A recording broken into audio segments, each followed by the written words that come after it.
day and welcome to another edition of Citizens Movement Radio News. Today is Friday, the 11th of July 2025. I'm Bernard Chele, ready to bring you the latest news and updates. Here are today's headlines on Citizens Movement Radio News. Concerns grow over lack of transparency in the ongoing Gukurahundi outreach program. Best Minister of GNU Advocate Chamisa will save Zimbabwe better as president, says Chuma. Mahere pokes holes into Parere Nyatwa refurbishment deal. Now let's delve into the detailed stories.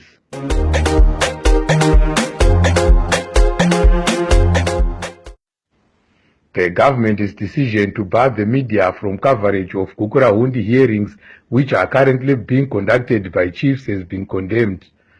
A local pressure group, Ibe Chulika Zulu, has said secrecy surrounding the hearings means the voice of the victims will remain unheard. Speaking on Citizens Movement Radio, the group also called for the government to interview displaced victims who are now residing outside the country. At least more than 20,000 innocent civilians lost their lives during that genocide conducted by ZANU-PF with Emmerson Mnangagwa as state minister. Citizens President Advocate Nelson Chamisa yesterday took the nation down the lane to his time when he was the Minister of ICT during the government of national unity. Advocate Chamisa was so good during his time as minister that was even acknowledged and applauded by former President Robert Mugabe as the best performing cabinet minister of that time. Meanwhile, opposition official Stephen Sarkozy Chuma has told Citizens Movement Radio that Advocate Chamisa will do a splendid job if he takes over as the country's president. Chuma said, "Yes, we are very much confident that Advocate Nelson Chamisa is going to deliver for the country if he was to become the president of the Republic of Zimbabwe today. President Chamisa has shown it in the past that is capable of delivering for the nation.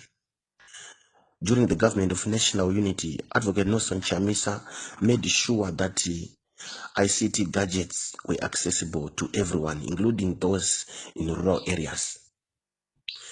He was so good to the extent that even the dictator, Robert Mugabe, praised him for the splendid job that he was doing during that time, despite the polarity that existed between the opposition and the ruling party. We believe that currently Zimbabwe needs a pro-poor president, a people-centered president, a president like Advocate Nelson Chamisa who understands the conditions that our people are living in. Our people have suffered in every facet, politically, socially, and economically. Henceforth, we need a president who has solutions, a president who will end the suffering of our people. From the For Everyone document that Advocate Nelson Chamisa delivered as a manifesto in 2023 general elections, it is very clear that Advocate Chamisa understands and has solutions to solve the current crisis that is facing our country.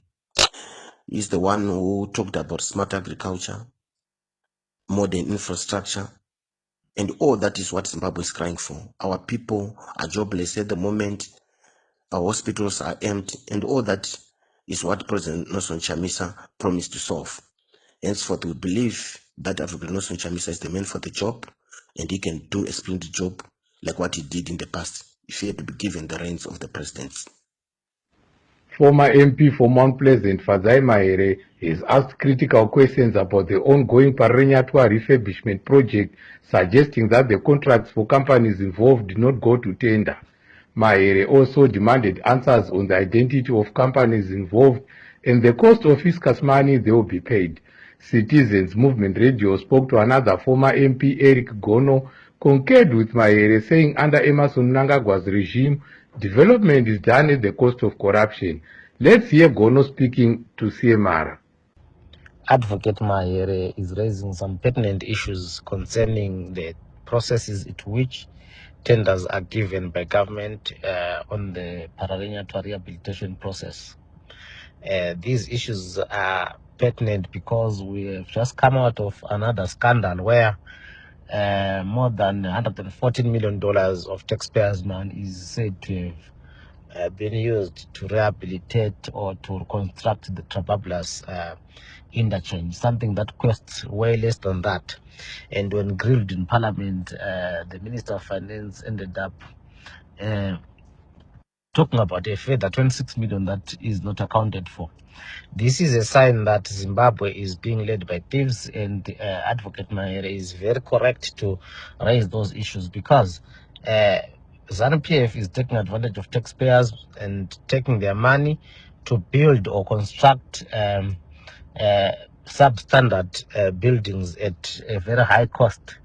It's something that is a big problem, and Advocate Mahere is very right to raise those issues.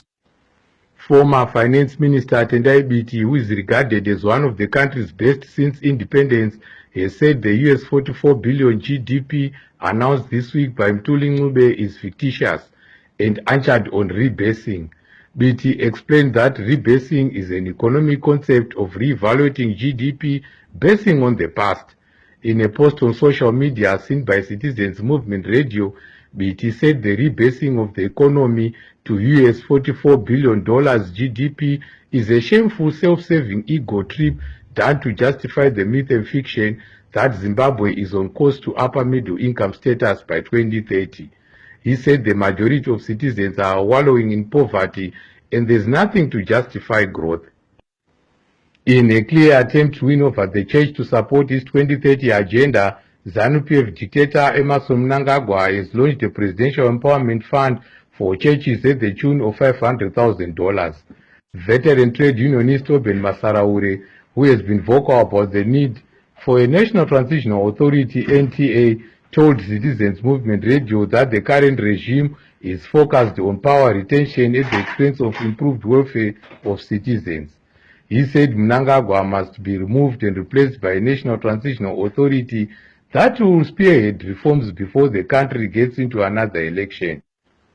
In Masvingo, one of the opposition youth leader, Calvin Tinaro, was back in court today for the commencement of his trial at the Masvingo Magistrate Courts.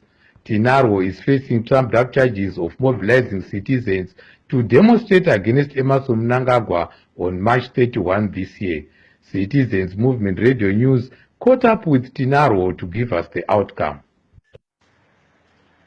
Right, ndinokutendai mutori wenhau hongu nhasi tanga tiri kudare pamasvingo Magistrate Court apo patanowana kesi yedu kana kuti mhosva yandanga chipomerwa ichikwanisa kunoraswa nedare sezvo hurumende kana kuti state yatadza kuprovida umboo hunobudisa pachena kuti mhosva iyi ndeyechokwadi, izvo zvinova zvangoratidzawo kuruzhinji rweZimbabwe kuti hurumende yanga isina umboo kana kuti yanga ichinatsokuziva kuti mhosva iyi ndeye manyepo, asi kwanga kuchingova iri minzi yekuda kuwana kunyaradza kana kuti kuvhundutsira vechidiki vane chekuita mune zvematongerwo enyika, especially vari kudivi rebato rinopikisa reopposition.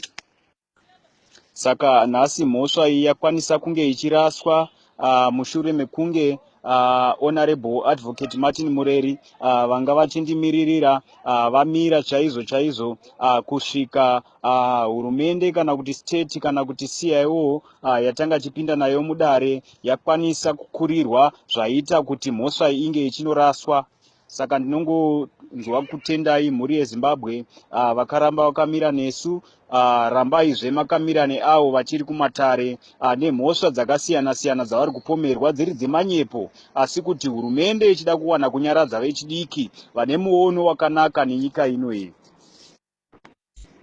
vachipikisa Vision 2030 unova muono watiri kuona kuti hakuna kwatinokwanisa kuenda nawo senyika. Vechidiki tiri kuona kuti hurumende hapana zvairi kuita zvinobatika zvokuti tingakwanisa kuti itonge kusvika 2030. I thank you. In what is the country's biggest lawsuit, the High Court yesterday ordered journalist Edmund Kudzai to pay lawyer and opposition official Fadzai Mahere $100,000 in damages.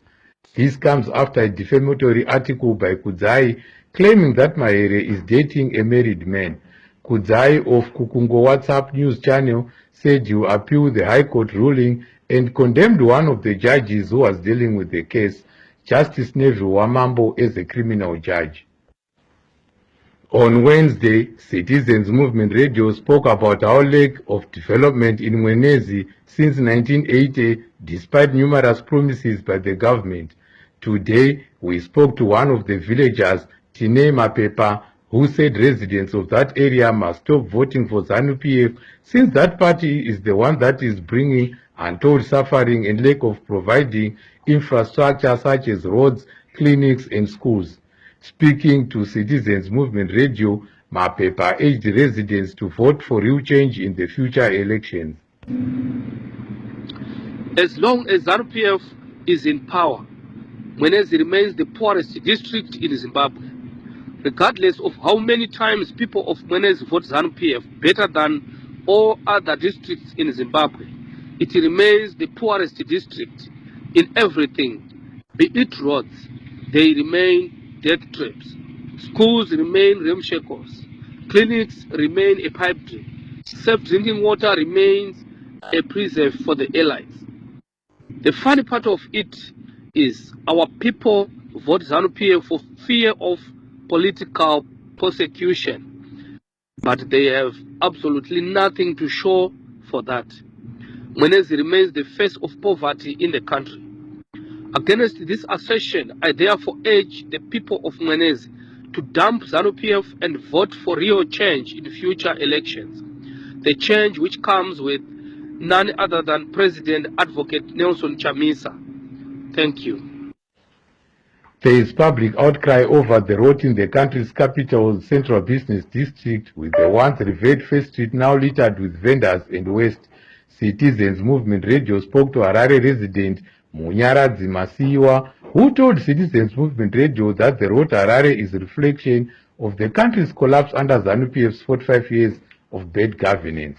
Speaking on Citizens Movement Radio, Masiwa added, "It's now 45 years after independence. We are enduring the misgovernance of the ZANU-PF regime. You look, when you happen to walk through the First Street, you can't imagine the mess that has been deposited in the First Street. There are vendors in each and every corner, at each and every food store of First Street. You come across vendors selling different types of products. There is litter, uncollected garbage everywhere in the city of Harare. This is regrettable. This is unimaginable.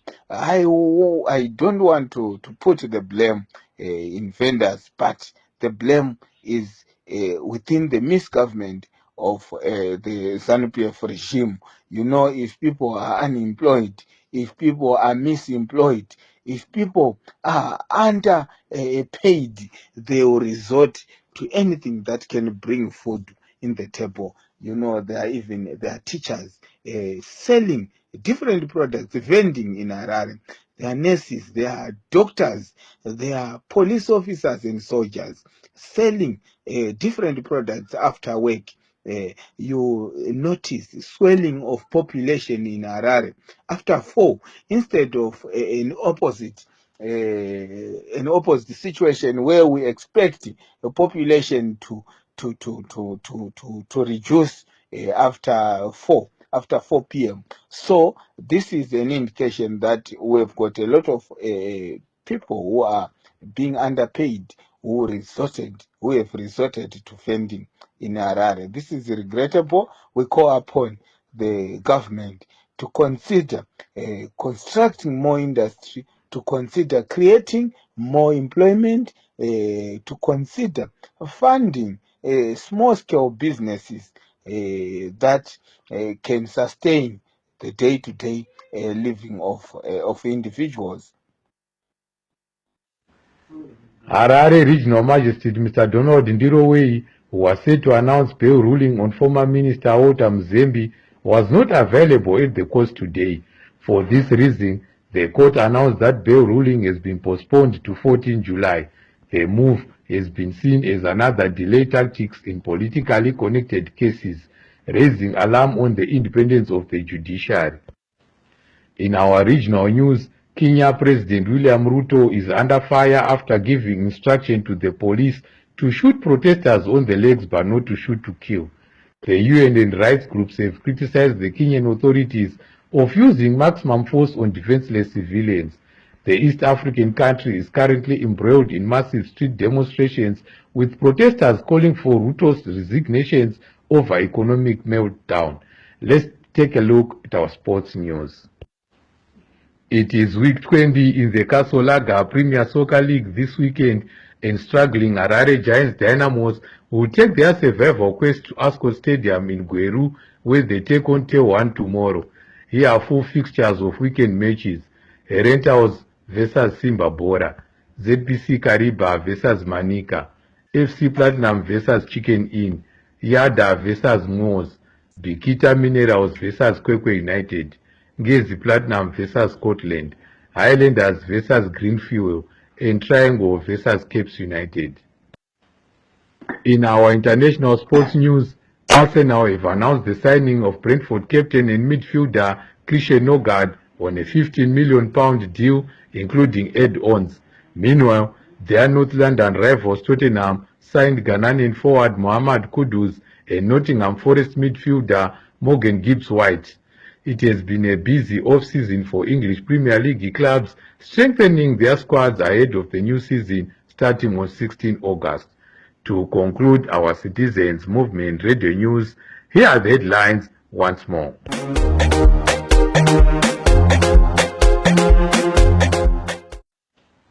Concerns grow over lack of transparency in the ongoing Gukurahundi outreach program. Best Minister of GNU Advocate Chamisa will serve Zimbabwe better as president, says Chuma. Mahere pokes holes into Parere Nyatwa refurbishment deal. The news on CMR English was brought to you by Bernard Chele. Me and the whole team wishes you all a good night, and please have a pleasant and safe weekend. Meet me again in another news bulletin.